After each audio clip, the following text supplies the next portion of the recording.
Well, this is video number basically 4 that I'm starting today. So, weather in Oklahoma over the last couple of weeks has been a little strange. It's starting to get nicer outside, but today again, uh, I'm doing the video from inside because the weather sucks here in Oklahoma. It's making it difficult to show outdoor parts of our operation.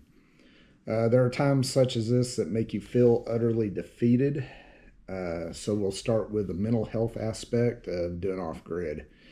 There are times when the mental side of off grid life is difficult to explain to others unless they have too experienced this type of lifestyle.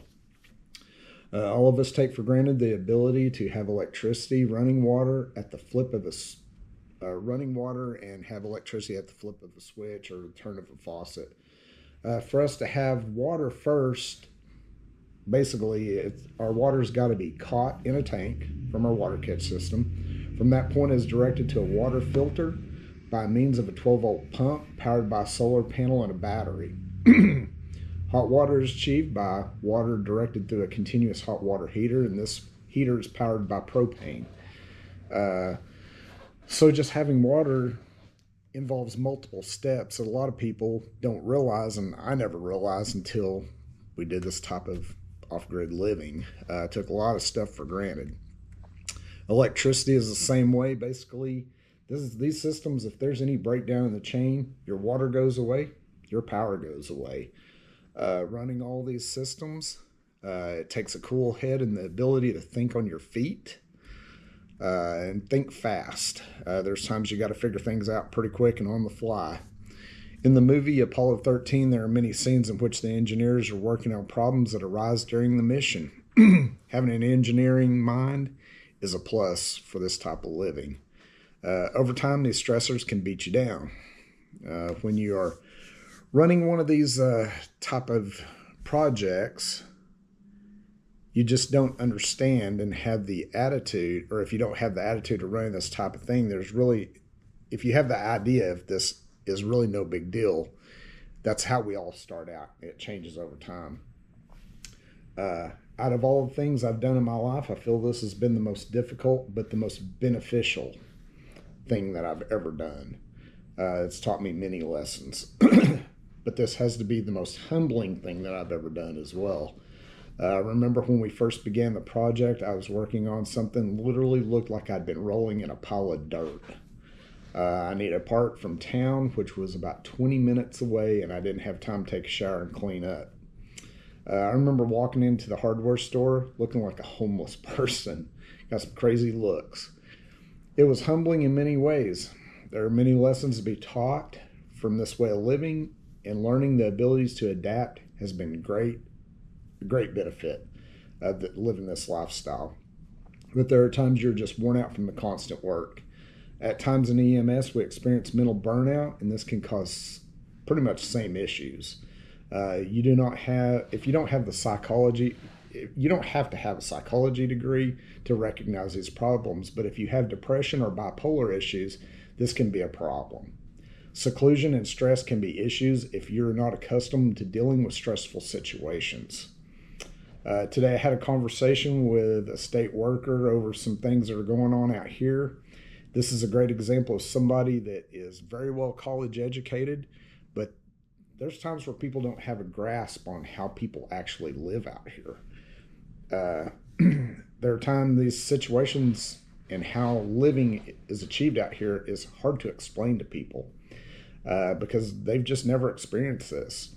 Being a paramedic, part of my profession is assessing and recognizing mental health issues and situations, but mainly times assessing ourselves falls through the cracks. Recognizing it's time for a break is important, and knowing when to give up is just as important. I hate to use the term give up. Maybe a better way is maybe abandoning a project. It doesn't necessarily mean you're giving up or quitting. It means maybe you are rethinking an approach. Accepting failure is difficult, but learning from failure is a must. Honestly, having the drive to succeed makes the difference, though, in this type of living. Making mistakes is just part of it. You're going to make a lot of mistakes, but you're going to learn from these mistakes. There are two scenarios that come to mind. I can't remember which musician said this, but if you make a mistake, do it twice so it looks like you did it on purpose. I think it was Eddie Van Halen. Another situation was Einstein. He was writing multiplication problems on a board, and basically he wrote up multiple problems on the board, and all of them were right except the very last one. So all these people in his class started laughing at him. And so he basically said, you didn't give me a hard time when I got 90% of the problems right, but you gave me a hard time when I got one right, or when I made one mistake.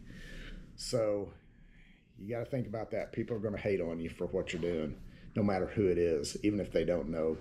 You will encounter many failures if you choose to attempt a project like this, but overcoming the mental aspect is difficult in the beginning, but you will learn that it's just part of it. Keeping a cool head is a must. Having been a flight paramedic, the many pilots that I've worked with have always been very cool-headed. That's the way they're trained. Any situation is very cool-headed. Over the years, pilots have been the biggest source of how I've molded my ways of handling any situation. Things can be going to hell in a handbasket real quick, and most pilots are just cool as a cucumber when things are going bad. But keeping a cool head is what carries you through. As a matter of fact, one of my first videos, one of the pilots I used to work with contacted me and gave me many words of encouragement. Honestly feel that this man is one of the most intelligent people I've ever known. He too had experience in off-grid living and used to build cabins. After our conversation, I felt rejuvenated and recharged through his words of encouragement. To be honest, because of neighbor issues, my wife and I had to put our place up for sale and plan to do the project again, but in a different location.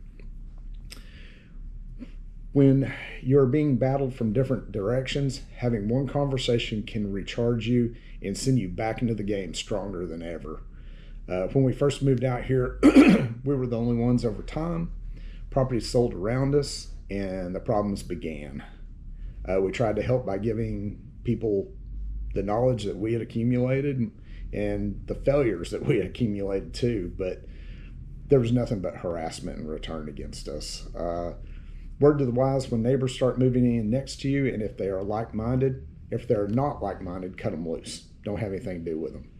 I've said this before, and I'll say it again, no dead weight. There are truly people that want to get out here and try what we are doing, but then there are people wanting to hide from society because of whatever reasons. If you're running from your own demons, they will eventually catch up to you. If you're wanting to start a life all over and use this as a fresh start, by all means. But if you're a felon looking for a place to shoot illegal firearms and act stupid, this isn't the place for you. The truth about off-grid living, you will have people that will move out here in these areas that think that they can do it cheap. It's better than paying rent. It's better than paying electricity. It's better than paying a water bill every month. That's not the case. Until you are set up 100%, if you want the normal amenities of life, you're going to have to spend a lot of money. When we first started this, we bought our property when property was fairly cheap. We paid about $10,000 for 5 acres.